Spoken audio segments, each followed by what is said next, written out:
Role অবজারভারদের ভূমিকা নিয়ে প্রশ্ন উঠছে, হোয়াটসঅ্যাপে মেসেজ পাঠানো নিয়ে প্রশ্ন উঠছে, অভিষেক বন্দ্যোপাধ্যায়ের একটি সোশ্যাল মিডিয়া পোস্ট, সেই সোশ্যাল মিডিয়া পোস্ট প্রসঙ্গে জানবো। আমার সঙ্গে আবির রয়েছে। আবির, এই যে সোশ্যাল মিডিয়া পোস্ট, এটাতে একটা চ্যাট দেখা যাচ্ছে, এই চ্যাট কাদের বলে দাবি করা হচ্ছে? কি লিখেছেন অভিষেক?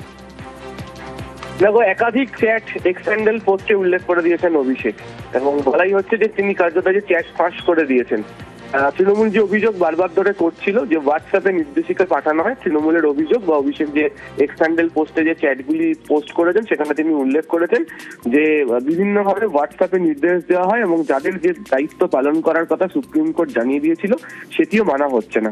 তিনি উল্লেখ করেছেন যে বা অভিযোগ করেছেন বলা ভালো যে আইনগত এবং জবাবদিহিমূলক পদ্ধতির পরিবর্তে হোয়াটসঅ্যাপের মাধ্যমে নির্দেশ দেওয়া হচ্ছে, এবং তার অভিযোগ মাইক্রো অবজারভারদের নির্দেশ দিয়ে ভোটারদের নাম বাদ দেওয়ার চেষ্টা করা হচ্ছে, এবং সেই অভিযোগের সপক্ষেই নির্বাচন কমিশনের তরফে হোয়াটসঅ্যাপে মাইক্রো অবজারভারদের যে নির্দেশ দেওয়া হচ্ছে সেই নির্দেশের চ্যাট তিনি এদিনকে তার এক্স হ্যান্ডেল পোস্টে তিনি উল্লেখ করেছেন।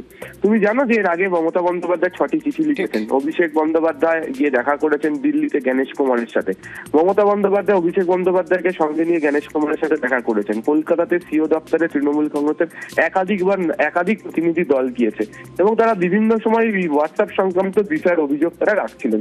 একই সঙ্গে তাদের যেটা বক্তব্য যে মাইক্রো অবজারভারদের যে ভূমিকা সেই সম্পর্কে সুপ্রিম কোর্ট তাদের স্পষ্ট তাদের যে নির্দেশ সেটা তারা জানিয়ে দিয়েছে, এবং তারা কি কাজ করবে, তাদের কাজ হবে আসলে সহায়ক হিসেবে থাকা, কিন্তু তারপরও তথ্য সংগ্রহ এবং তারপরও প্রশাসনিক যে বা নীতিগত সিদ্ধান্ত নেওয়ার ক্ষমতা তাদের না থাকলেও তাদেরকে যেভাবে কাজ করানো হচ্ছে সেই বিষয়টাই সুপ্রিম কোর্টের নির্দেশ অমান্য করার অভিযোগ অভিষেক তার এক্স হ্যান্ডেল পোস্টে উল্লেখ করেছেন। ধন্যবাদ। তৃণমূল সাংসদ সাগরিকা ঘোষ এ প্রসঙ্গে কি বলছেন শুনবো।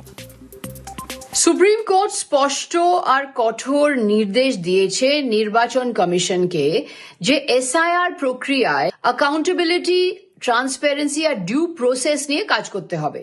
তা সত্ত্বেও আমরা দেখছি যে নির্বাচন কমিশন এখনো হোয়াটসঅ্যাপে অর্ডার দিয়ে যাচ্ছে। আরও দেখেছি যে যারা রোল অবজার্ভার্স তাদের লগ ইন ক্রিডেন্সিয়ালস কলকাতা থেকে কন্ট্রোল করে একটি বিশেষ সম্প্রদায়ের মানুষকে টার্গেট করা হচ্ছে আর তাদের নাম ইলেকটোরাল রোলস থেকে বাদ দেওয়া হচ্ছে।